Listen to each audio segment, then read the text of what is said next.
Recientemente han surgido varias reuniones con el sano intento de potenciar la divulgación del platillo barroco por excelencia de Puebla de Los Ángeles. Así se llamó la ciudad antes del cambio de título por decreto presidencial de Benito Juárez, quien, por cierto, difícilmente había probado los chiles en nogada, considerado en el momento de su presentación como un platillo imperial. A su paso por Puebla, el historiador Gustavo Abel Hernández, en aquella época asesor del gobernador en turno Guillermo Jiménez Morales, condenó la elaboración de los chiles en nogada precisamente con el calificativo de platillo imperial. Quizá la aportación, recordaba Salacaín mientras recibía los precios de los ingredientes de temporada, empezando por la nuez, pues los chiles del tiempo aún no se cosechan, no haya sido gratuita su aportación. Al mismo aventurero le había tocado convivir con Guillermo Jiménez Morales en varias ocasiones y era público su desprecio a los chiles en nogada. Por tanto, en ese sexenio no se privilegió su respaldo como emblema gastronómico de Puebla. Este asunto ha sido modificado por suerte en estos meses en el gobierno de Sergio Salomón Céspedes Peregrina, quien elevó a los chiles en nogada a patrimonio cultural intangible, intentando con ello conservar la receta original, un asunto bastante complicado si se considera la ausencia de un documento con valor histórico donde se recojan los datos precisos. Salacaín siempre ha sido un apasionado de la gastronomía poblana, más de los chiles en nogada, presentes en su familia desde finales del siglo XIX y mantenida la costumbre de consumirlos en el mes de agosto de cada año, respetando las costumbres conocidas de usar exclusivamente los ingredientes regionales.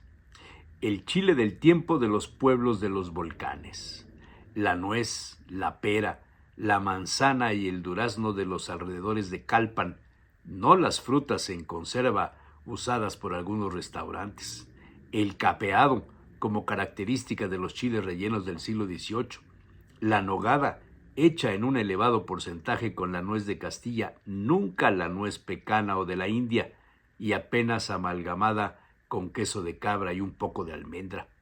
Nada de nogadas cremosas emulsionadas con Lincott y, por supuesto, la carne picada de cerdo, no la carne molida de res y cerdo. En fin, toda una tradición familiar. Pero a últimas fechas, pensaba el aventurero, muchos hablan de los chiles en nogada, pocos investigan, la mayoría se acoge a las leyendas o a la premisa «así los hacía mi abuela». Infinidad de fake recipes circulan en boca de funcionarios y comerciantes de comida interesados más en la foto y el negocio, no en la defensa propiamente dicha de la costumbre, del respeto a los tiempos de la tierra, la producción regional. El tema ha ido avanzando. Cada vez la mal llamada temporada de chiles en nogada se adelanta a los tiempos de la tierra, en un clarísimo resultado de la masificación y la plusvalía de los restaurantes. En el pasado los poblanos respetaban los tiempos. Los chiles del tiempo, los chiles poblanos, necesitan de agua. La llegada de las lluvias marcaba el momento de la cosecha. Lo mismo sucedía con la nuez. Desde el siglo XIX existía el refrán «San Juan cuaja, Santiago raja», en clara referencia al 24 de junio, San Juan, como fecha cuando los nogales mostraban el fruto cuajado, y a Santiago, 25 de julio, cuando el fruto se abría, se rajaba y dejaba ver la semilla donde está el ingrediente básico para la nogada. Salacaín se preguntaba, ¿quiénes deben ser los defensores del chile en nogada? ¿Acaso quienes hacen el negocio con su venta? ¿O quienes los cocinan, los degustan, los comen o los devoran? El escenario se ve complicado, pensaba el aventurero. Surgirá el mercado como el gran regulador de la tradición.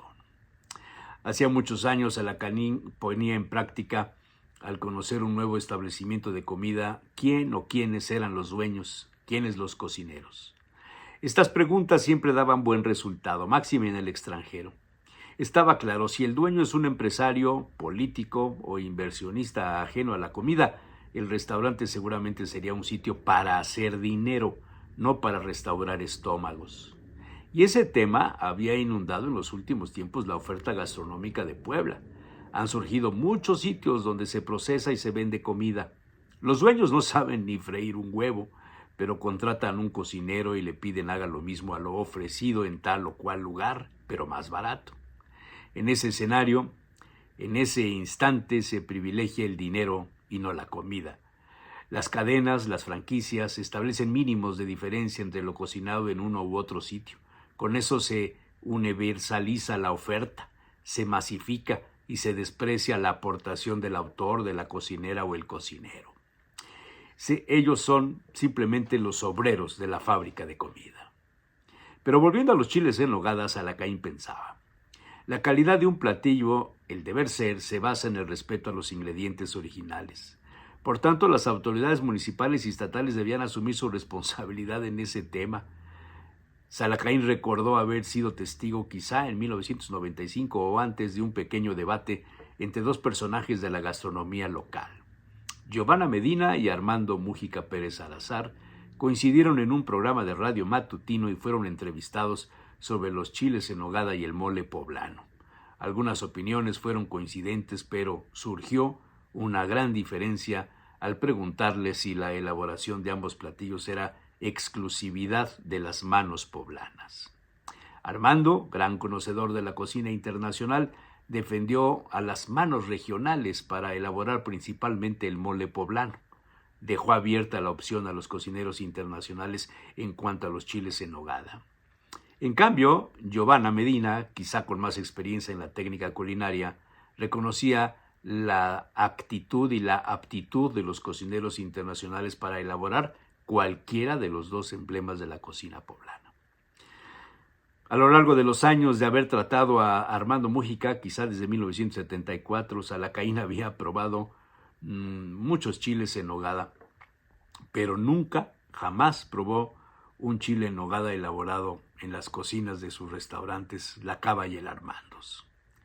En cambio, los alumnos de Giovanna han conquistado el mundo y participado en infinidad de certámenes y congresos representando a la cocina mexicana y por supuesto a la cocina poblana.